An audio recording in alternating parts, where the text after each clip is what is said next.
nagbabalik ang ating programa dito pa din sa Pinoy Extreme Channel at panibagong bisita na naman ang ating makakasama for today. Sila lang naman ay ang founder ng Philippine Fashion Trends.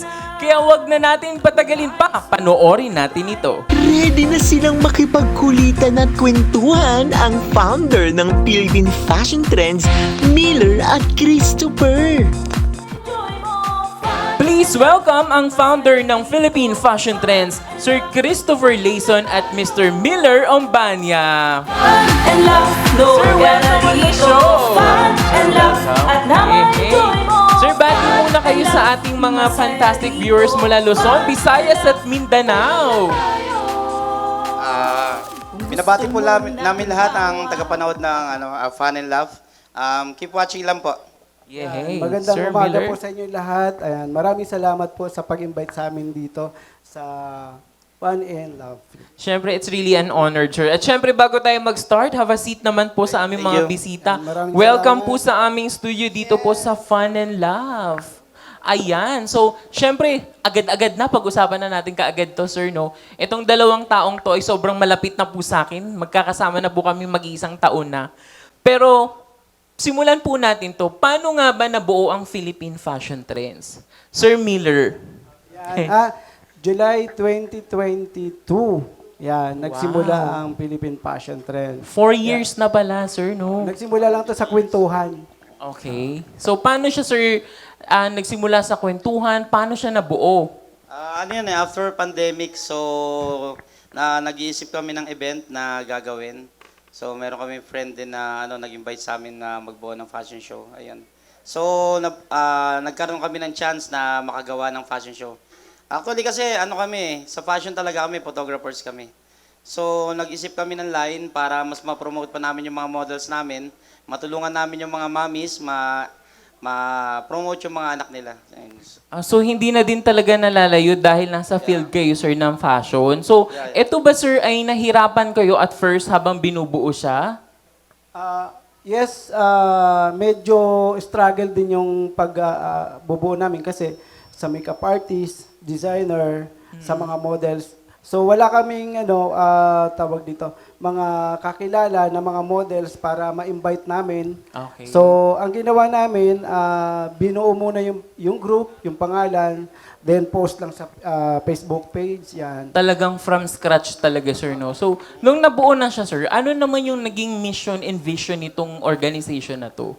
Ayun, syempre, binuo nga namin ang Philippine Fashion Trends para matulungan yung mga aspiring models natin. At the same time, yung mga Filipino designers din natin na ma-featured sila, hindi lang dito sa Pilipinas, pati na lang international. So, ayun, nagtuloy-tuloy lang kami. Sa question ni Sir na medyo nahirapan nga kami, kasi nga, pero mga ilang months lang, medyo maluwag-luwag na kasi maraming sumuporta sa amin. Ayun, na-mention nyo nga, sir, no, na sobrang mahirap. Pero, bakit ito pa din yung pinagtuunan nyo ng pansin? Bakit Philippine Fashion Trends pa din? Diba, pwede namang mag-focus na lang siguro ako sa photography. Pero bakit fashion trends talaga, sir? Sa ngayon, kahit anong gawin namin, hindi namin maiwan yung Philippine Fashion. Maraming umaasa na ngayon sa amin na kailan ang event namin. So, laging magtatanong. Maraming naghahanap. Okay. Talagang sinusundan na kayo ng mga tao, Yes sir. po. No? Kasi word of mouth talaga Yes yun, di ba? So, during the time, sir, na nag-struggle kayo at yun nga, nagsisimula pa lang, meron ba kayong gustong ikwento na inspiring nung nag-i-struggle kayo para sa mga taong gusto ding sumama sa Philippine Fashion Trends? Ayun, yung time ng show namin, yung hirap na hirap kami. So, napakahirap talaga kasi first time namin nun eh. 'Di ba? Makikita mo yung mga nanay habang hirap na hirap ka, nagpapasalamat sa iyo. 'Yun. So, mga naiyak sila ganyan kasi nga nabibigyan namin ng pagkakataon yung mga anak nila. At the same time, yung mga artists natin, yung mga singers natin, dancers natin, kahit na medyo kilala na sila, at least nabibigyan sila ng chance makapag-perform sa big stage. Tama, and I could attest that dahil itong isang trophy na nandito galing to sa aking dalawang bossing dito. Ayan, pero sir, ano yung pinaka-best memorable event naman ng Philippine Fashion Trends na maituturing ninyo? Since ilang taon na din. Magti 3 years na po kami sa July. So, Wow. meron po tayong upcoming events July 27 at SM Skydome ulit. Yes. Happy third year anniversary, yes po. Philippine Fashion Trends. Ayan. So, ano yung pinaka-memorable doon, sir? So, sa yung 3 years memorable na yun? talaga, no, yung sa Cebu. Yun, Ah, talaga kasi halos na-scam kami doon eh. Oo, yes, so, supposedly. nagpa-reserve kami ng venue, tapos wala pala kaming venue, gano'ng kahirap Oo, yun. pagdating On namin the doon- day, ginawa na, inasikaso namin lahat yun. Okay. So, imbis na mamamasyal kami, nag-asikaso kami doon sa Nag-asikaso. ano, yun. Kasi parating na yung mga ano natin awardees natin, saka yung ano Pero at least makikita kung gaano kayo, sir, ka-professional sa pag-handle. Kasi di ba parang, di ba kapag nagkakagulo sa isang organization, talagang yung mga founder talaga yung kumbaga, paano yung noise control noon, di ba? At sobrang hirap noon. And we commend you for that, sir, talaga. Di ba? So ngayon naman po, napag-uusapan natin ng fashion. Nandito po ang aking mga co-host na si Komedyanteng Kikay at Hot Guapito Dex. Sila po ay magbibigay sa inyo ng sample ng pagrampa kung pwede na po ba silang pang Philippine fashion trends or tutulog na lang po sila. Papasabog yan sa Dex pa. Kaya mag-ready na kayo guys ha. Nandito yung ating mga director ng Philippine Fashion Trends. Kaya naman, kung ready na sila, Sugar, simulan mo na! Go, Sugar.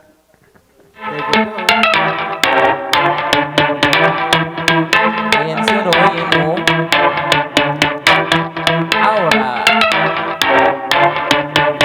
Pang-beauty queen. Pang-beauty Queen, Oo.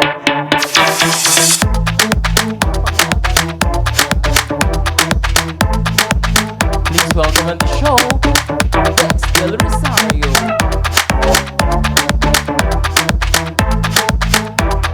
Aba, mukhang ginagawa niya sa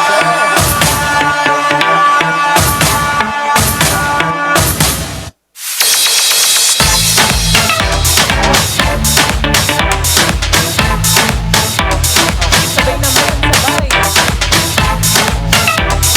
Sa mga fans, no? Kita halfway. Tapos maglalakad ulit. Okay. Harap. Okay. Okay. Ayan. Thank you, Sugar and Dex. Thank you very much. Talaga naman pang Philippine fashion trend ang face card nila. Pasado po ba yun sa inyo mga sir, yung ginawa ng aking mga co-host? Yes, pasado sila. Pang-sponsor sila, yung mga clothing line yan. Oh, pasado na. Si Sugar nga, sabi ni Sir Chris kanina, hindi ka daw pang fashion trends, pang model. Ay, pang beauty queen. Corona na lang kulang. Tatakbo na. Tama. Ayan, sir, speaking of fashion pa din, sir, no? Ano naman ang maipagmamalaki nyo na ngayon sa Philippine fashion trends after 3 years? Ayan, Sir Miller. Hindi, yung production po talaga ang Okay. pinagmamalaki ng Philippine Fashion Trends. Sa production, lahat ng hirap, pag nakita mo yung outcome, yun, talagang as in, baw kami sa sa production ng Philippine Fashion Trends. Talaga nga naman. Pero speaking of production, sir, no, paano ba sila ang ating mga ka-fun and laugh na makakasali sa Philippine Fashion Trends? Ayan. Sir Chris, paano ba sila gusto sumali? Pag gusto lang naman sumali ng mga models na mga newbies or mga bagong salang lang na tawag dito sa fashion industry, Fashion. mag-registered lang po sa amin or message kami sa aming page sa Philippine Fashion Trends. So, lahat naman ng gusto nilang itanong sa amin ay masasagot naman yan. And welcome po sa lahat. Okay. No boundaries po tayo. No boundary. So, Yes po. anong qualification nito, sir? Dapat ba matangkad? Dapat ba maputi? Hindi naman, hanggat kaya nilang rumampa yan. Tatanggapin natin sila. So, when you say no boundaries, open siya to all sexes? Yes. Okay. All genders po O tayo. all gender daw po ang Philippine fashion trends, di ba? So ano naman po ang masasabi ninyo na after 3 years, napakadami ng sumusuporta sa Philippine fashion trends. Sabi nyo nga, sir, kakatapos lang ng event, nagtatanong na ulit ka agad, di ba? Yes po, opo. Yan, nakakatuwa po kasi lahat ng mga taong nakakakulab namin, suportado po yung Philippine Fashion Trends. So, nagpapasalamat po kami sa lahat ng taong patuloy na sumusuporta. sa Philippine Fashion Trends. Hindi po namin alam kung saan po kami huhugot ng ng lakas para doon sa Pero sa kanila po talaga Yes, yung tama. mga ginagawa namin para sa kanila. Yes, alright. Ngayon, nalaman natin ang mga benepisyong na idudulot ng Philippine Fashion Trends, lalong-lalo na sa mga kabataan. Ngunit, panoorin natin ang kanilang naging kaganapan noong Philippine Fashion Trends Season 6. Panoorin natin to.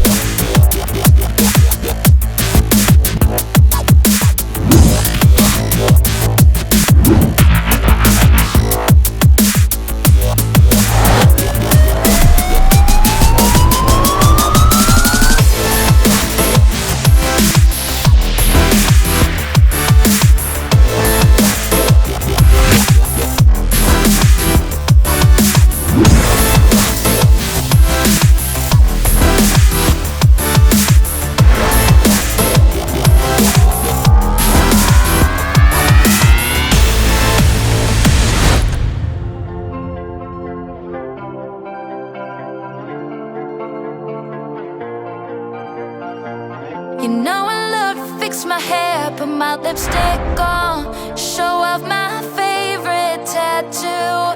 You know I like to wear my little black dress that always gets that look from you. I like when you show me off, like when you hold the door. But baby, what I want, what I'm in it for is you holding me, just because.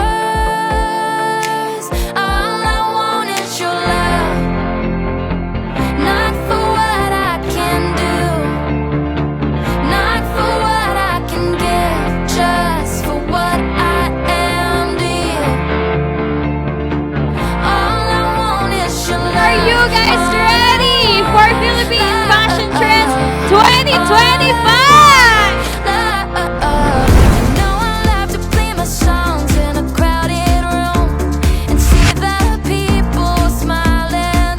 You know I love it when it feels like I'm moving forward, like I make them proud of me. I like when you show me off, like when I'm on your arm. But baby, what I want, what I'm in it for is you holding me, just because. All I want is your love. And sa mga nanay na patuloy gumagabay sa mga anak nila, andito lang po ang Philippine Fashion Trends para po patulong nyo sa paggabay ng mga anak nyo. All I want is your love. All I want, all I want, love me, just because. Maraming salamat po. Mindanao, Cagayan de Oro, North, and Bicol. Maraming salamat po sa inyo lahat. All I want is your love, not for what I can do, not for what I can give, just for what I am to you. All I want is your heart, from my heart in return, not for the fairy tale, the ache, or for the lesson learned.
Ayan, napanood na natin ang kanilang nakaraang Philippine Fashion Trends Season 6 na ginanap sa SM Sky Dome.